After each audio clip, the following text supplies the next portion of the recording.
Morning ಎಕ್ಸ್‌ಪ್ರೆಸ್‌ನಲ್ಲಿ ಮತ್ತಷ್ಟು ಸುದ್ದಿಗಳನ್ನು quick ಆಗಿ ನೋಡೋಣ. ರಸ್ತೆ ಒತ್ತುವರಿ ಮಾಡಿಕೊಂಡಿದ್ದ ಜಾಗದ ತೆರವಿಗೆ ಮುಂದಾಗಿದ್ದಕ್ಕೆ ಜೆಸಿಬಿಗೆ ಬೆಂಕಿ ಇಟ್ಟ ಘಟನೆ ನಡೆದಿದೆ. ಸೋಲದೇವನಹಳ್ಳಿ ಬಳಿಯ ಶಿವಕೋಟೆ ಗ್ರಾಮದಲ್ಲಿ ಘಟನೆ ನಡೆದಿದ್ದು, ಸರ್ಕಾರಿ ರಸ್ತೆ ಒತ್ತುವರಿ ತೆರವುಗೊಳಿಸ್ತಾ ಇದ್ದಿದ್ದಕ್ಕೆ ಒತ್ತುವರಿದಾರರು ಆಕ್ರೋಶ ವ್ಯಕ್ತಪಡಿಸಿದ್ದಾರೆ. ಶಿವಕೋಟೆ ಗ್ರಾಮದ ಸರ್ವೆ ನಂಬರ್ 10/7 ಮತ್ತು 8ರಲ್ಲಿ ಆರ್ಐ ರವಿಕುಮಾರ್ ನೇತೃತ್ವದಲ್ಲಿ ರಸ್ತೆ ತೆರವು ಕಾರ್ಯಾಚರಣೆ ನಡೀತಾ ಇತ್ತು. ಈ ವೇಳೆ ಅಧಿಕಾರಿಗಳ ವಿರುದ್ಧ ಒತ್ತುವರಿದಾರರು ಗಲಾಟೆ ಮಾಡಿದ್ದಾರೆ. ಮಾತಿಗೆ ಮಾತು ಬೆಳೆದು ಜೆಸಿಬಿಗೆ ಬೆಂಕಿ ಇಟ್ಟಿದ್ದಾರೆ. ಪೊಲೀಸರ ಸಮ್ಮುಖದಲ್ಲೇ ಹೈಡ್ರಾಮಾ ನಡೆದಿದ್ದು, ಬೆಂಕಿ ಇಟ್ಟವರನ್ನ ಪೊಲೀಸರು ವಶಕ್ಕೆ ಪಡೆದಿದ್ದಾರೆ.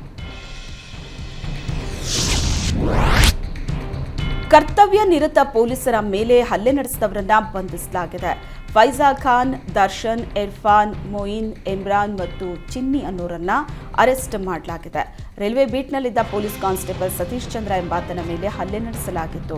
6 ಮಂದಿ ಗೋಲ್ ಗುಂಬಜ್ ರೈಲಿನ ಶೌಚಾಲಯದ ಬಳಿ ಸಿಗರೆಟ್ ಸೇದ್ತಾ ನಿಂತಿದ್ರಂತೆ. ಫುಟ್ಬೋರ್ಡ್ನಲ್ಲಿ ಕೂತು ಅಸಭ್ಯವಾಗಿ ಮಾತಾಡ್ತಾ ಪ್ರಯಾಣಿಕರಿಗೆ ಮುಜುಗರ ಮಾಡ್ತಾ ಇದ್ರು. ಇದನ್ನ ಪ್ರಶ್ನೆ ಮಾಡಿದ ಕಾನ್ಸ್ಟೇಬಲ್ ಸತೀಶ್ ಮೇಲೆ ಹಲ್ಲೆ ನಡೆಸಿದ್ರು.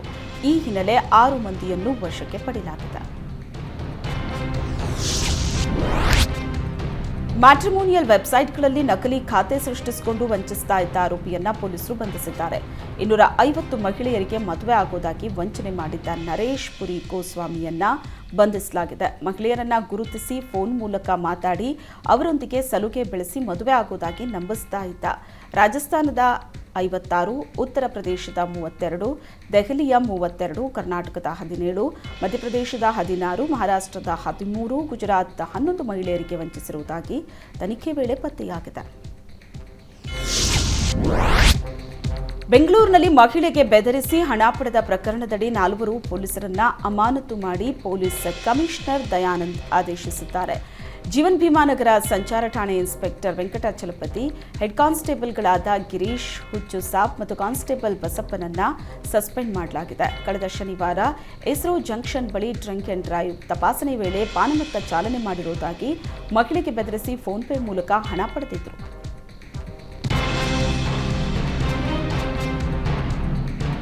ಚಿಕ್ಕೋಡಿ ಪಟ್ಟಣದ ಉಪವಿಭಾಗ ಕಚೇರಿಗೆ ವಿದೇಶಾಂಗ ಸಚಿವ ಜೈಶಂಕರ್ ಭೇಟಿ ನೀಡಿದರು. ತಮ್ಮ ಹಳೆಯ ಕಚೇರಿಗೆ ಭೇಟಿ ನೀಡಿ ಹಳೆ ನೆನಪುಗಳ ಮೆಲುಕು ಹಾಕಿದರು.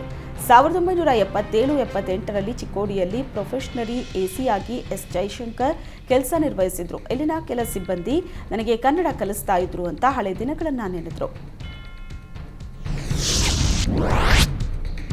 ವಿಜಯಪುರ ಜಿಲ್ಲೆಯ ಮುದ್ದೇಬಿಹಾಳ ಪಟ್ಟಣದ ಪುರಸಭೆ ಮೇಲೆ ಲೋಕಾಯುಕ್ತ ಅಧಿಕಾರಿಗಳು ದಾಳಿ ನಡೆಸಿದ್ದಾರೆ.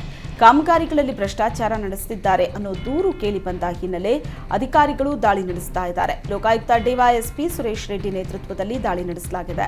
ದಾಳಿಯ ವೇಳೆ ಸಂಬಂಧಪಟ್ಟ ದಾಖಲೆಗಳ ಪರಿಶೀಲನೆ ನಡೆಸುತ್ತಿದ್ದಾರೆ. ಲೋಕಾಯುಕ್ತ ಇನ್ಸ್ಪೆಕ್ಟರ್ ಆನಂದ್ ಟಕ್ಕಣ್ಣನವರ್, ಆನಂದ್ ಡೋಣಿ ದಾಳಿಯಲ್ಲಿ ಭಾಗಿಯಾಗಿದ್ದರು. ಆಕಸ್ಮಿಕವಾಗಿ ಕಬ್ಬಿನ ಗದ್ದೆಗೆ ಬೆಂಕಿ ಬಿದ್ದು 14 ಎಕರೆಯಲ್ಲಿ ಬೆಳೆದಿದ್ದ ಕಬ್ಬು ಸಂಪೂರ್ಣ ಸುಟ್ಟು ಹೋಗಿದೆ. ವಿಜಯಪುರ ಜಿಲ್ಲೆಯ ಸಿಂದಗಿ ತಾಲೂಕಿನ ಗಬಸಾವಳಗಿ ಗ್ರಾಮದ ಅರಳಪ್ಪ ಪ್ರಭುಗೌಡ ಬಿರಾದರ್, ಶೇಖುಗೌಡ ಬಿರಾದರ್ ಅವರಿಗೆ ಸೇರಿದ ಕಬ್ಬು ಸುಟ್ಟು ಭಸ್ಮ ಆಗಿದೆ. ಸಿಂದಗಿ ಅಗ್ನಿಶಾಮಕ ಸಿಬ್ಬಂದಿಯಿಂದ ಬೆಂಕಿ ನಂದಿಸುವ ಕಾರ್ಯ ನಡೆದಿದೆ. ಬಿಸಿಲನಾಡು ರಾಯಚೂರಲ್ಲಿ ಕುಡಿಯೋ ನೀರಿಗಾಗಿ ಹಾಹಾಕಾರ ಶುರುವಾಗಿದೆ. ಮಸ್ಕಿಯಲ್ಲಿರೋ ಕುಡಿಯೋ ನೀರಿನ ಕೆರೆ ಖಾಲಿಯಾಗಿದ್ದರಿಂದ 10 ವಾರ್ಡ್ಗಳಲ್ಲಿ ನೀರಿನ ಸಮಸ್ಯೆ ಉಲ್ಬಣಗೊಂಡಿದೆ. ಟ್ಯಾಂಕರ್ನಿಂದ ವಾರ್ಡ್ಗಳಲ್ಲಿ ನೀರು ಸರಬರಾಜು ಮಾಡಲಾಗ್ತಿದೆ. ಒಂದೊಂದು ವಾರ್ಡ್ಗೆ 10 ಟ್ಯಾಂಕರ್ ನೀರು ಕೊಟ್ಟರೂ ಮಹಿಳೆಯರು ಕಿತ್ತಾಡುತ್ತಿದ್ದಾರೆ. ಬೆಂದಿಗೆ ಹಿಡಿದು ನೀರು ತುಂಬಿಸಿಕೊಳ್ಳೋದಕ್ಕೆ ಮಹಿಳೆಯರು ಜಗಳಕ್ಕಿಳಿದಿದ್ದಾರೆ.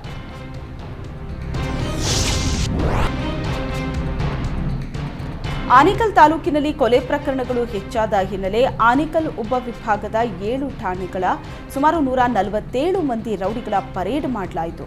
ಬೆಂಗಳೂರು ಗ್ರಾಮಾಂತರ ಎಸ್ಪಿ ಮಲ್ಲಿಕಾರ್ಜುನ್ ಬಾಲದಂಡೆ ನೇತೃತ್ವದಲ್ಲಿ ಪರೇಡ್ ನಡೆಸಲಾಯಿತು. ಕೂದಲು ಬಿಟ್ಟುಕೊಂಡವರಿಗೆ, ಕಿವಿಗೆ ಓಲೆ ಹಾಕೊಂಡಿದ್ದವರಿಗೆ ಎಸ್ಪಿ ಮಲ್ಲಿಕಾರ್ಜುನ್ ಬಾಲದಂಡಿ ಕ್ಲಾಸ್ ತೆಗೆದುಕೊಂಡರು. ಬಾಲ ಬಿಚ್ಚಿದ್ರೆ ರೌಡಿಗಳ ಹೆಡೆಮುರಿ ಕಟ್ಟೋದಾಗಿ ಎಚ್ಚರಿಕೆ ನೀಡಿದರು.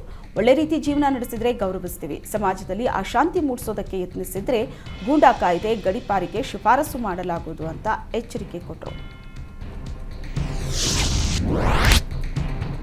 ದ್ವೇಷದ ಹಿನ್ನೆಲೆ ದೋಬಿ ಅಂಗಡಿಗೆ ಬೆಂಕಿ ಇಟ್ಟ ಘಟನೆ ಕಾರವಾರ ನಗರದ ಕನ್ನಡ ಭವನದ ಬಳಿ ನಡೆದಿದೆ.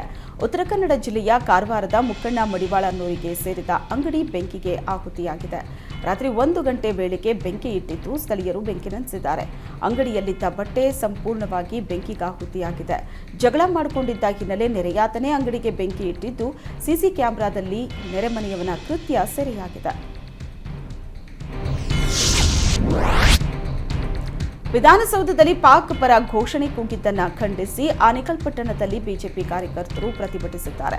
ಪಾಕ್ ಪರ ಘೋಷಣೆ ಕೂಗಿದವರನ್ನ ಈ ಕೂಡಲೇ ಬಂಧಿಸಬೇಕು ಅಂತ ಆಗ್ರಹಿಸಿ ದೇವರಕೊಂಡಪ್ಪ ವೃತ್ತದಲ್ಲಿ ಕಾಂಗ್ರೆಸ್ ವಿರುದ್ಧ ಧಿಕ್ಕಾರ ಕೂಗಿ ಬಿಜೆಪಿ ಕಾರ್ಯಕರ್ತರು ಪ್ರತಿಭಟನೆ ನಡೆಸಿದ್ದಾರೆ.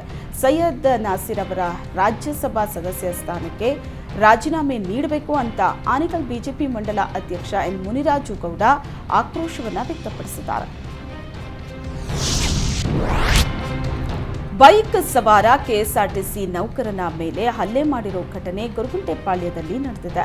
ಬೆಂಗಳೂರಿನಿಂದ ತುಮಕೂರಿಗೆ ಹೊರಟಿದ್ದ ಕೆಎಸ್ಆರ್ಟಿಸಿ ಬೈಕಿಗೆ ಗುದ್ದುವಂತೆ ಬಂತು ಅಂತ ಬೈಕ್ ಸವಾರ ಕಿರಿಕ್ ಮಾಡಿದ್ದಾನೆ. ಈ ವೇಳೆ ಬೈಕ್ ಸವಾರ ಕೆಎಸ್ಆರ್ಟಿಸಿ ಡ್ರೈವರ್ ವೆಂಕಟರೆಡ್ಡಿಗೆ ಥಳಿಸಿದ್ದಾನೆ. ಕೆಎಸ್ಆರ್ಟಿಸಿ ಡ್ರೈವರ್ ವೆಂಕಟರೆಡ್ಡಿಯನ್ನ ಆಸ್ಪತ್ರೆಗೆ ದಾಖಲಿಸಿ ಚಿಕಿತ್ಸೆ ನೀಡಲಾಗಿದೆ.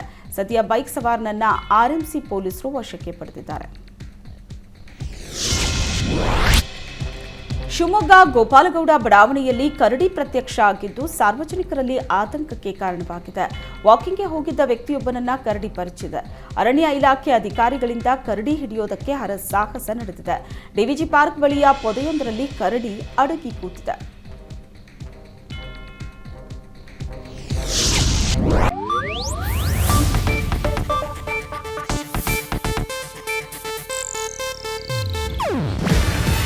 ಇದು ಏಷ್ಯಾನೆಟ್ ನ್ಯೂಸ್ ನೆಟ್ವರ್ಕ್ ಪ್ರಸ್ತುತಿ. ನೀವು ನೋಡ್ತಿದ್ದೀರಾ ಏಷ್ಯಾನೆಟ್ ಸುವರ್ಣ ನ್ಯೂಸ್.